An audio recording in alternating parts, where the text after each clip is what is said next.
अपने पापा की तरह ही मैं भी पुलिस में आना चाहता था और आज मैं उसी पोस्ट में हूं जिसमें कभी मेरे पापा थे। वो इस दुनिया में होते तो ये देखकर खुश होते। सच बोलूं तो कभी समझ नहीं आया कि वो मुझे क्या बनाना चाहते थे, पर मुझे अपने पैरों पे खड़ा देखकर उन्हें गर्व होता। अब मैं उनकी तरह अपनी पत्नी और अपने बच्चे के साथ रहता हूँ, कभी इस शहर तो कभी उस शहर। इस नौकरी में एक जगह रहना मुश्किल है, हर एक साल के बाद ट्रांसफर हो जाता है। मेरी माँ इसीलिए मेरे साथ नहीं रह सकती। मेरी पोस्टिंग उसी शहर में हुई जहाँ मैं बड़ा हुआ और मुझे वही घर अलॉट हुआ जहाँ हम पहले रहते थे। इस जगह गवर्नमेंट क्वार्टर्स की बहुत कमी है, इसीलिए इतने सालों के बाद भी ये घर वैसा का वैसा ही है। मुझे बहुत कम याद है इस घर की, शायद तब मैं बहुत छोटा था। कुछ चीज़ें मुझे याद आती हैं, जैसे मेरे सोने की जगह, आंगन, बाहर का गेट। ताज्जुब की बात है कि मेरा बेटा भी अब उसी घर में बड़ा हो रहा है। एक दिन रात का खाना खाने के बाद मैं पुरानी फोटो एल्बम देख रहा था। इस घर की पुरानी तस्वीरें देखने के बाद मुझे समझ में आया कि घर काफ़ी बदल चुका है। कई दीवारें नई बनी हैं। मेरा ध्यान एक दरवाजे पे गया जो अब यहाँ नहीं है।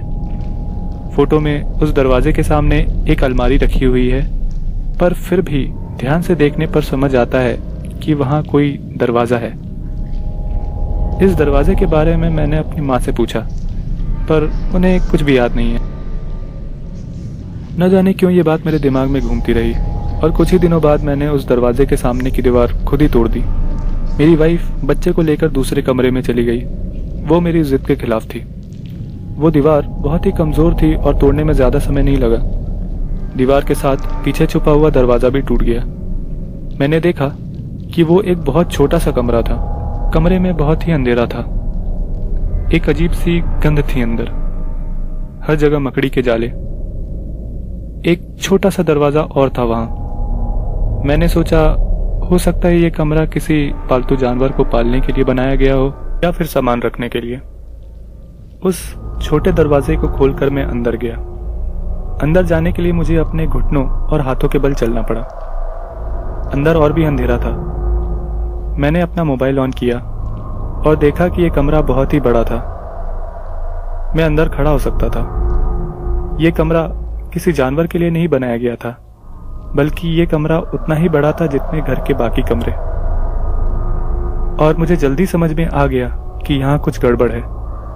जमीन पर जूतों के निशान थे, जैसे कोई यहाँ पे आता जाता रहता हो, और दीवारों पर हाथों के निशान। जमीन पर बहुत सारी तस्वीरें बिखरी हुई थी। मैंने सबसे नजदीक वाली तस्वीर उठाई और देखा कि यह तस्वीर एक सोते हुए बच्चे की है। मैं डर गया और बाहर आकर अपनी पत्नी को ये फोटो दिखाई। मेरी पत्नी ने बताया कि इस फोटो में जो बच्चा है वो हमारा तो नहीं, पर यह फोटो इसी घर की है। मैंने उस फोटो को फिर से देखा। इस बार मुझे कुछ ऐसा दिखा जिसे देखने पर मेरा दिल जोर जोर से धड़कने लगा। ये फोटो मेरी थी। इस फोटो में जो बच्चा था वो मैं था, पर एक चीज मैं उसमें पहले नहीं देख पाया। अंधेरे में एक लंबी परछाई मुझसे कुछ ही दूर खड़ी थी। मुझे इतना डर शायद जिंदगी में पहले कभी नहीं लगा। मैंने अपनी पत्नी की तरफ देखा। वो मेरे बोलने का इंतजार कर रही थी। उस कमरे में जो हाथ के निशान थे वो बहुत बड़े थे। मैंने वापस अंदर जाने का फैसला किया, पर जैसे ही मैंने उस कमरे की तरफ देखा तो मुझे वहां एक लंबी परछाई दिखी जो अंदर से मुझे देख रही थी। उसकी आंखें मुझे साफ दिख रही थीं और उसके दांत भी, जैसे वो मुस्कुरा रहा हो मुझे फिर से देखकर।